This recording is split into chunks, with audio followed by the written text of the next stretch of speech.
오늘도 메일을 통해서 보내주셨습니다. 제목을 제가 뱉어내기도 두려운 내 인생 이렇게 한번 붙여봤습니다. 1962년 경기도 파주의 한 작은 마을. 봄바람이 막 피어난 매화꽃 사이로 스며들던 어느 해 나는 태어났습니다. 마을은 넉넉하진 않았지만 따뜻한 곳이었고 어린 나는 언제나 당당하고 맑은 웃음을 지닌 소녀였습니다. 여름이면 친구들과 시냇가에서 물장구를 치며 놀았고 해가 지면 마당에 온 가족이 둘러앉아 옥수수를 먹으며 하늘의 별을 올려다보곤 했습니다. 부지런한 아버지와 억척스러운 어머니 덕분에 큰 어려움을 모르고 나의 유년은 담담한 강물처럼 흘러갔습니다. 28에 직장에서 한 남자를 만났습니다. 키는 크지 않았지만 눈빛이 맑고 성품이 고운 그 남자는 마치 오래전부터 기다려온 사람처럼 그런 편한 느낌이었습니다. 이 사람이면 평생을 함께 해도 괜찮겠다, 그런 믿음이 갔습니다. 결혼 후 우리는 작은 신혼집을 꾸미며 미래를 꿈꿨습니다. 첫 아들이 태어나자 집안은 아주 기쁨으로 넘쳤고 2살 터울로 딸이 연이어 태어나면서 웃음소리는 몇 배가 되었습니다. 아이들이 잠든 옆에 남편과 나란히 누워서 우리 아이들이 어른이 된 세상을 상상하면서 미래의 이야기를 나누곤 했습니다. 그러나 나란 사람에게 행복은 그리 오래 머물지 않았습니다. 결혼 8년 차 되던 해 남편은 갑작스럽게 간암 판정을 받았습니다. 가족력이 있긴 했지만 이렇게 젊은 우리에게까지 닥칠 줄은 몰랐습니다. 남편은 날마다 기운을 잃어갔고 투병이 길어질수록 경제적 어려움도 우리를 짓눌렀습니다.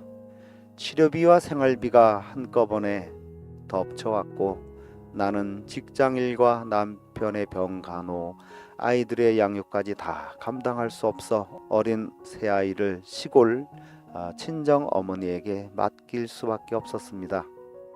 지푸라기라도 잡는 심정으로 남편의 회생을 간절히 빌었지만 안 되는 건 안 되는 거였습니다.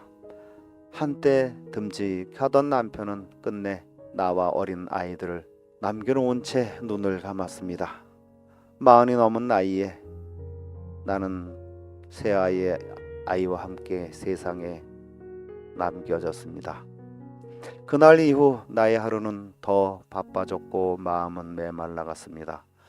오직 아이들과 함께 살아내야 한다는 마음으로 앞만 보고 걸었고 애써 슬픔을 외면하려 더 일에 몰두했습니다.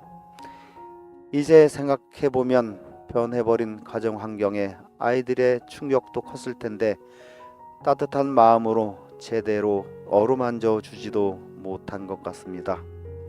그래도 아들은 한 번도 불평을 하지 않았습니다. 어린 나이에도 의젓하고 책임감 있게 자랐습니다. 중고등학교 시절을 사춘기도 없이 그렇게 일찍 처리든 어른이 되었습니다. 그런 아들의 뒷모습을 볼 때마다 미안함과 고마움에 가슴이 먹먹하였습니다. 하지만 두 딸은 조금 달랐습니다. 내 어깨의 무게를 이해하기에는 너무도 어렸기 때문이겠죠. 늘 일에 지친 엄마 곁에서 충분한 관심을 받지 못했고 그 서운함은 원망으로 쌓였고 세월이 흐르며 모녀 사이에도 마음은 자주 어긋나곤 했습니다. 세월이 흘러 아들은 군에 입대해 부사관이 되었습니다.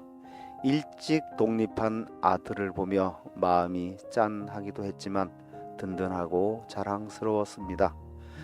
그러나 입대한 지 2년이 되던 어느 날 하루아침에 모든 것이 무너졌습니다. 낯선 번호에 전화가 계속해서 울려 몇 번 만에 받았더니 박모모씨 어머니 되십니까? 아드님이 훈련 도중에 사고를 당했습니다.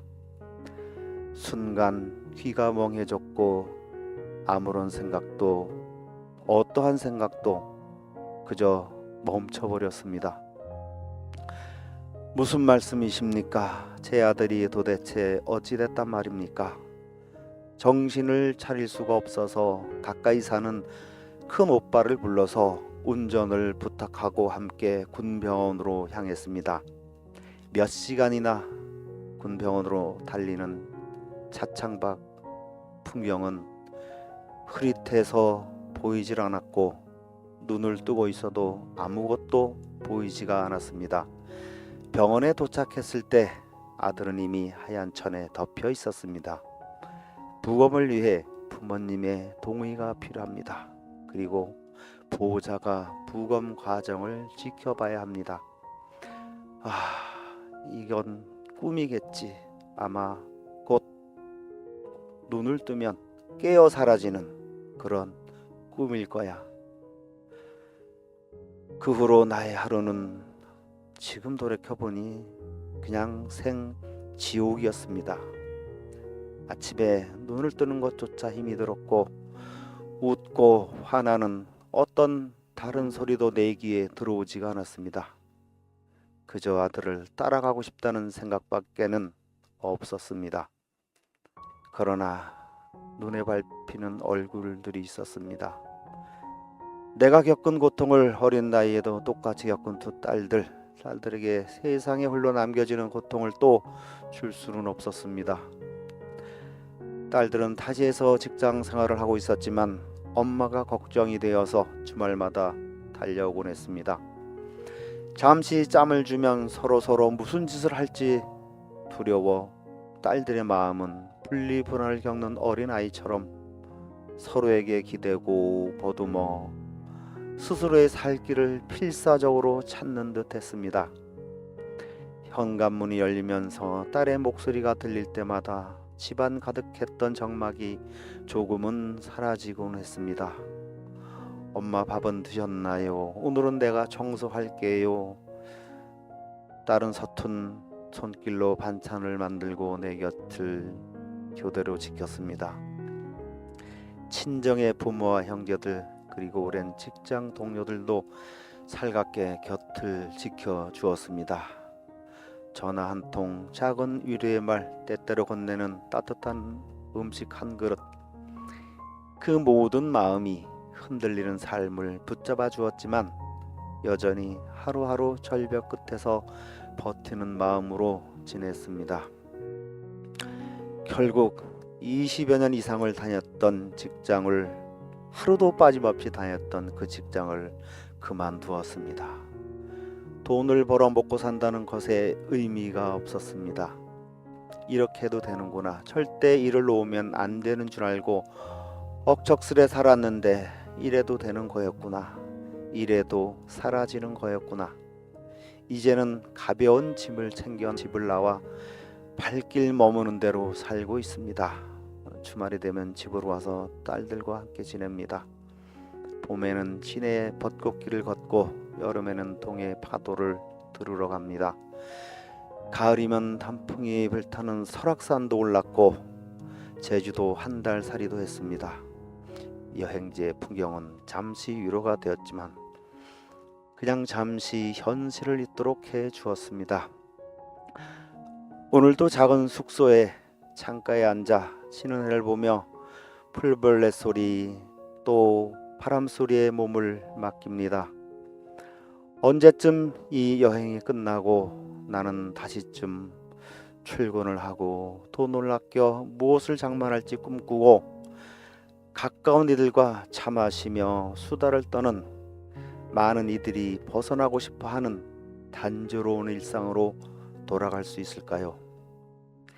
내가 힘을 달라고 기도하면 하나님은 나를 강하게 할 어려움도 주고 내가 지혜를 구한 기도를 하면 하나님은 내게 해결해야 할 문제를 주고 내가 용기를 구하면 내가 극복해야 할 위험을 주신다더니 대체 어디에 얼마나 쓰이려고 내 앞에는 이런 시련이 오는 걸까요? 내가 무엇을 잘못 살아서 이렇게 큰 시련이 거듭 몰아치는 것일까요? 앞으로는 또 어떻게 살아내야 할까요? 대체 알 수가 없어서 어디에도 부를 곳이 없어서 노트에 꾹꾹 눌러 글로 적어 봅니다.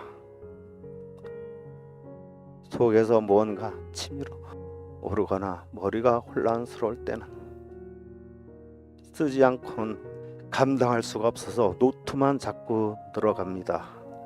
이렇게라도 누군가에게 내 노트의 한 부분을 전해 봅니다. 고맙습니다.